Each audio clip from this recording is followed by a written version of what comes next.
Hey guys, what's up?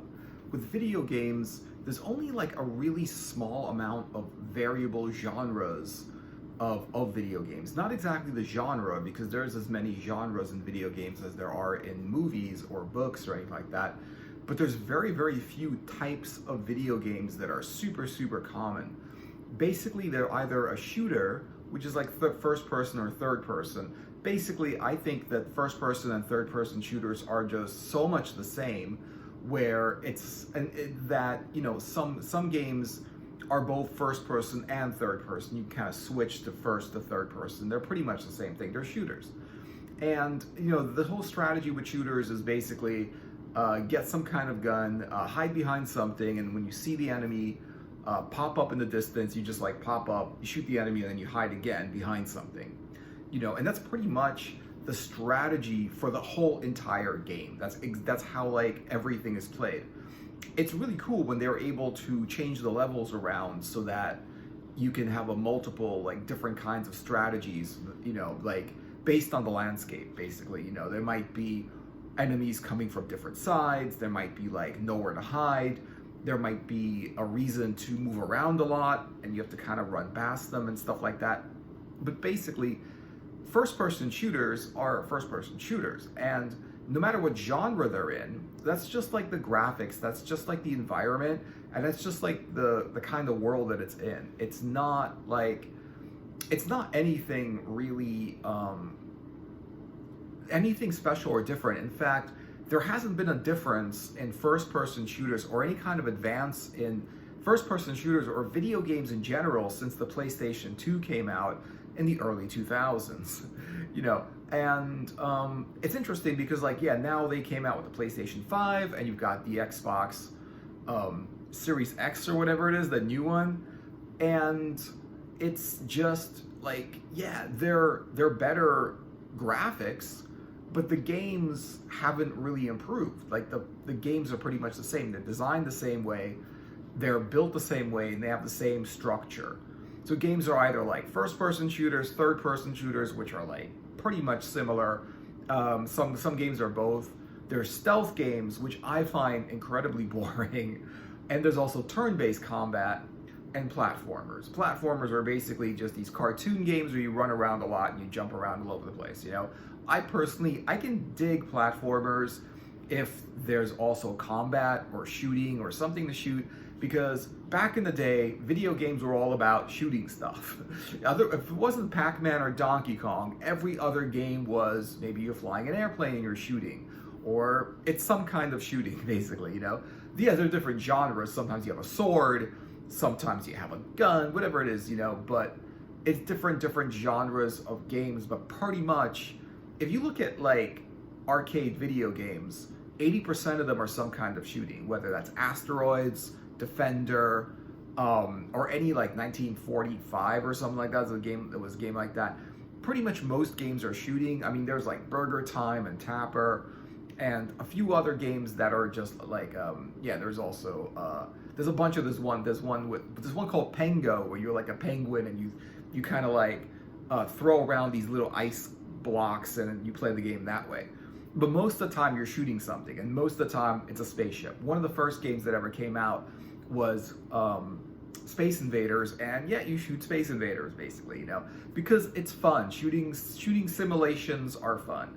And the thing is, though, it's all there is. It's like they really haven't been really original with games in a long, long time. So you got the first person shooter and third person shooter, which are fun, but I just find that they're like, they're fun to play, but they're only like so much interest in that game. I mean, some games are better than others with these shooters, but after a while, it just feels like these games are the same. If you play Mass Effect and then you play maybe like Call of Duty or something like that, it's the same game basically, except Mass Effect is a science fiction world, science fiction genre, or other games like Call of Duty or like Ghost Recon or something like that.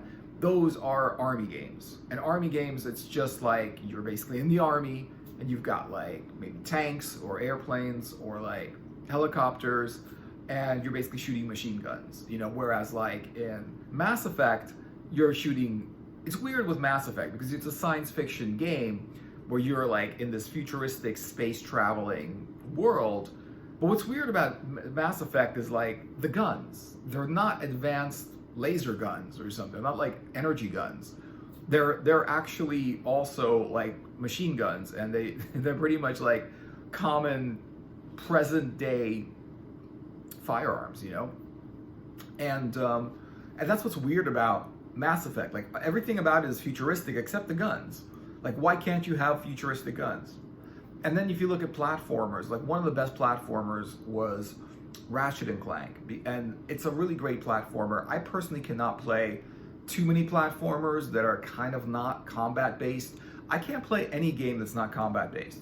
Like a stealth game, there's some really good stealth games like Metal Gear Solid, Splinter Cell.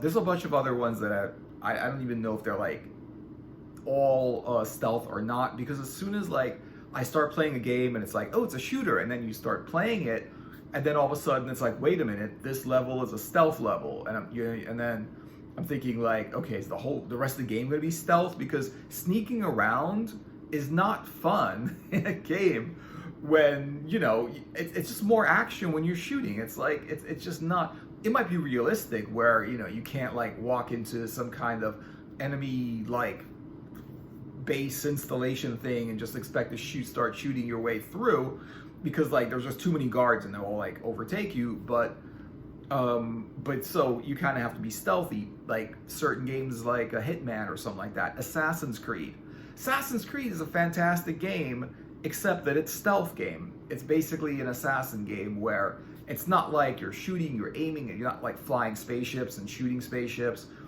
Assassin's Creed is just like a great game. It's beautiful. It's really nicely done. It's fun. It's nice. The story's pretty cool and everything. It's a really good game, except that the whole stealth part of it, I can only play that for a certain amount of time before it just gets boring as hell. And it's weird because like any stealth game, don't like it. A lot of people like stealth games, but the thing about that is a stealth game is a stealth game. I mean, yeah, it's different if it's Assassin's Creed than if it's Splinter Cell or Hitman or Metal Gear Solid. Yeah, it's a lot different depending on the game, but basically it's sneaking around and non-lethal combat. So you're kind of like taking down enemies with like up close, like chokeholds, or like in Assassin's Creed with like a dagger or something. You're basically an assassin in a game, and you have to kind of be quiet and whatever. Personally, I don't find them to be fun.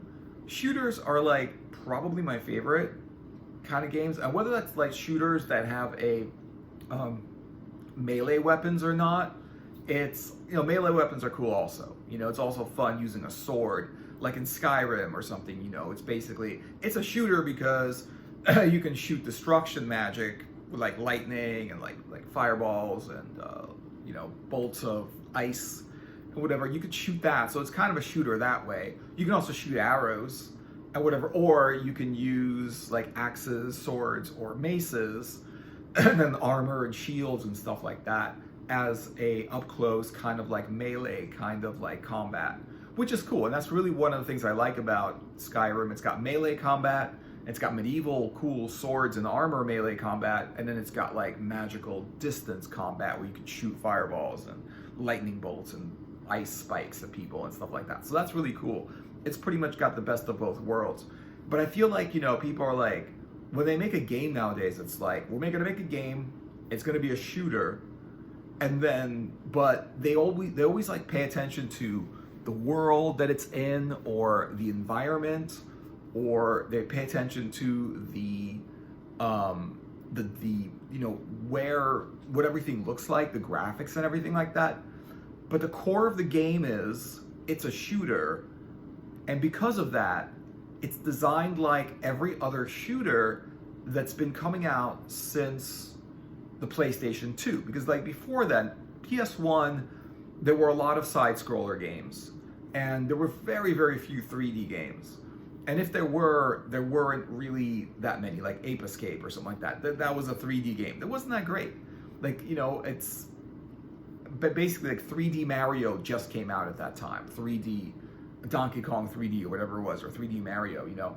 It was the first actual 3D game. I remember like playing it in the store as on a demo machine, and it was like really cool, and it was original. It was like, wow, it's finally there. It's a 3D game, and I've never seen those before, because at the time, this is also when there were a lot of arcades around, and arcade games were just like fighting games or 2D games. Like 2D platformers were basically all arcade games. And all of a sudden, the home console had a 3D Mario game, which I think that like at that point, that is the game that changed the whole dynamic of where everyone would go to arcades to play games, to now people are going to play games on their home console. Because before then, yeah, you could play on your home console, but arcade games were better. They were more advanced, the graphics were better, they were better made games. But then Donkey Kong 3 came out, and then after that, the PS2 came out. I think after the PS2, it's like people were just like, no, this is a cool system. People just started like hanging out in their house and playing really advanced games. But the thing about like, you know, games now is they haven't evolved. They haven't changed. They're still like shooters are still shooters. Stealth games are still stealth games. And they're just designed that way, whether that's Ratchet and Clank, which is like a platformer where you do jump around and stuff like that. But personally, I can only jump around so many times. I can only like climb so many cliffs without any kind of other action being in the game, and it's just like boring. Because like, how many cliffs can you jump? I mean, yeah, you jump the cliff, you go left, you go right, you jump this way, and then you fall off, and then you have to like climb back up again. How is that fun? How is that fun to have to climb a cliff 20 times before you get to the end of the cliff, and the only thing you've accomplished is that you've gotten to the end of the cliff, and there's no action, there's no fighting, there's no challenge there. It's just like trying to figure out how to like climb a cliff. How is that fun? You know, it's fun. Like, I mean, you could see where like a game is sort of like an interactive movie, and I think those are the fun ones. Where, you know, you look at an army movie or something like that, and you're like, oh, it'd be cool if you were in that movie.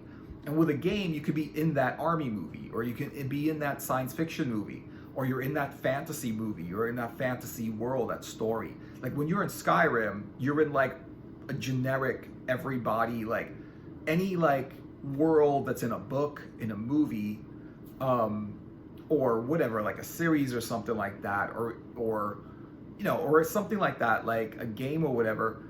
You are in that story, and that's the difference between a video game and just a book or a movie, where like the book and the movie, you kind of like, you feel like you're in it because you're watching it, but the game takes it to the next level where you're actually interacting with the world, with the environment and stuff like that. But it's the only thing about it is the action makes it fun. So you might go to a movie and watch, you know, people jumping out, you know, out of helicopters and shooting machine guns, and then you're thinking like, man, it'd be so fun to actually do that. You know, to actually like play a game where you're actually in a movie, you know, shooting machine guns and stuff like that. Because nobody wants to do that for real. That's not fun. But the movie, the simulation, that's fun, you know. And so that's the thing about like games are basically an interactive story. The thing about like some games also, there's like story-driven games, which I can only tolerate so much story in a game. Yes, I like some story in a game because I like those cutscenes where you're like, you finish the level, or you get to a certain point and there's a cutscene and there's some kind of cool story moving forward and it's interesting and good. They got to pay attention to it. That has to be good and fun to watch. It's got to be like cinematic quality, you know, but I can only do a certain amount. If you look at Mass Effect 1, I know Mass Effect 2 is a lot better, but if you look at Mass Effect 1, it was like, yeah, there's some fighting, and then there's like a cutscene, and there's a bunch of dialogue between you and some of the other characters. And what's interesting about the dialogue between you and the characters is basically what you say to the characters and what they say to you doesn't really matter, but in it, you have to kind of pay attention to it because they tell you valuable information that you need for your next mission. So if you just ignore it or like click through it, if it's boring and you don't like it and you just want to get to the action, it's like, you know, you need to know that stuff because you're not going to know like, okay, so where on the map am I supposed to go? Because you missed the whole cutscene, you know? So like Mass Effect, too many cutscenes, not enough action. Yeah, it's got action, but some of the action is like too difficult. Like it's not fun. Difficulty level is huge, and this is the hardest thing to probably get right, because different people are on different difficulty levels. And I find like with some, especially Mass Effect, just that game, for example, there's only 3 difficulty levels, and usually that's the amount of difficulty levels you have in a game. I like it when like the normal difficulty is like a good difficulty. I feel like if the game's at a good difficulty for you, it's a lot more fun. If the game is just like too hard or too easy, it's not fun at all. It's not fun to plow through the game and win every combat. It's also not fun to have to fight an enemy 70 times before you're able to beat them. It's just boring because it takes like, you don't want to fight the same enemy on the same level and the same screen for 5 hours. You don't want to do that. You want to basically, it's got to be challenging, but you don't want to do it for 5 hours. Like playing the same level for 5 hours, the same exact thing, because you can't beat the enemies and go on to the next level. It's so boring, and it's so like frustrating that people just like put the game down and they're like, okay, whatever. But when the Mass Effect, you could actually lower the difficulty. So normal difficulty I find to be too difficult. It's just like at first it's not, and then the game gets harder, and then you're like fighting this freaking level for like 3 hours trying to get past this level, and like, how is that fun? It's not fun. You're like, after a while, you're just like, if it's fun, and it's like, I think that with like Castlevania Symphony of the Night, those levels are fun. You could be trying to beat that boss 30 times, 50 times, but it's fun doing it somehow.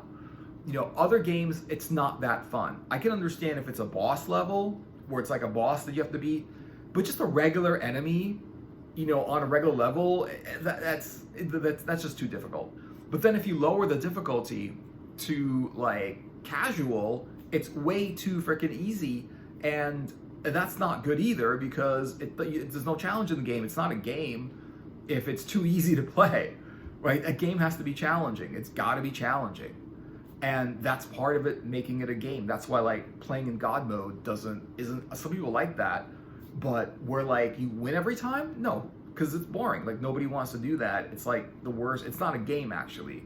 It's just it's an interactive thing, but it's not a game. Because games have to be, you win or you lose depending on how you play. That's a game. If you always win, that's just an interactive thing. It's no longer a game, So that's the thing. It's either first-person shooter, platformers where you're jumping around. It's kind of cool when they're able to mix these together, when there's some climbing, when there's some like puzzles. I've seen the hardest puzzles ever, to the point where you're trying to like figure this puzzle for an hour. Mass Effect, again, that got the hardest puzzle ever. You're trying to figure out this puzzle for an hour. You have no clue how to beat this puzzle. And people, they don't do it. They don't beat the puzzle. They'll go online, they'll go on the internet, they'll type in, how do I beat this puzzle in this game? And they'll get the solution for it, because no one is going to be sitting there for 8 hours beating a puzzle. Because if you're going to spend 8 hours on a game, it's going to have action, it's going to be fun, you're going to go from level to level, you're going to raise up. It's not going to be like you're stuck on a level not knowing how to get to the next level when you've already cleared it. It just doesn't, that's just not fun. And I think that's the general thing, is they do a lot of things in video games that are a lot of fun, and they do a lot of things in video games that are just absolutely no fun. And I think the difference between a successful video game or a non-successful video game is the good video games are fun. They make it fun. Ratchet and Clank is a fun game. There's a lot, like God of War, it's a fun game. And it's challenging, and the graphics are cool, and the story is good. But there just haven't been a lot of differences in it. It's either, like God of War, it's a platformer, but it's sort of like a melee, and it's sort of like a shooter. But it's like one of those medieval shooters where you also have a sword or some kind of like melee weapon or something like that. So it's like a melee weapon kind of shooter action game. It's basically an action game. If you look at Pokemon, that's a turn-based combat game. It's more of a strategy game than it is an action game. And like turn-based combat, I think it's like the worst, most boring thing ever, because you really have no control over beating the monsters or beating the enemies, because you just basically have to be powerful enough to do it. If you're not powerful enough to beat the enemy, you will lose every time. Whereas in a real-time combat game, you can be very, very not powerful, but when you maneuver enough, if you maneuver well enough, you can beat powerful enemies. And it's got more to do with skill than, you know, choosing what attack to do with the enemy that basically does the same thing as any other attack. And that's why I couldn't get into Final Fantasy, even though Final Fantasy was super popular. A lot of these games are good. A lot of people like them, so I would say they're good games because a lot of people like them. But I find that, like, where are the choices? Like, where's the variety of games? Where is anything outside of shooters, stealth, platformers, turn-based, or like racing games? You know, or of course the sports games, which I don't think they really do them that well, sports games, but okay, whatever, they are what they are. But pretty much, it's like they haven't figured out anything new since the PS2. So basically for the past 20 years, they've been designing the same exact game. They've been changing it, they've been changing the environment, the graphics, the worlds, the genres, the story, but the actual game mechanics have been the same. You're either jumping around, shooting, sneaking around, or driving something. And it's just like, in 20 years, they have to have thought of something better, something new that will be a new kind of video game. And I think to those people that make video games or designers or whatever, you know, a different kind of video game that's fun is definitely required. And it's fine if there's some shooting and some stealth and some of the other things, mechanics, and some driving and some action, whatever, and some platforming, that's fine. But something new, a new dynamic, a game that's played differently, or a game that is not like a shooter or a stealth game or one of those things, you know, something new and something that hasn't been made before. And I really think that made right would be like a really good next gen game that people could really, really get into, and it would revolutionize the kinds of games that are out there, because the kinds of games that are out there are pretty much classified within like 5 or 6 different classifications at the most. So let me know what you guys are thinking in the comments. Thanks for watching. Like and subscribe if you want. And yeah, I'll see you guys in another video later.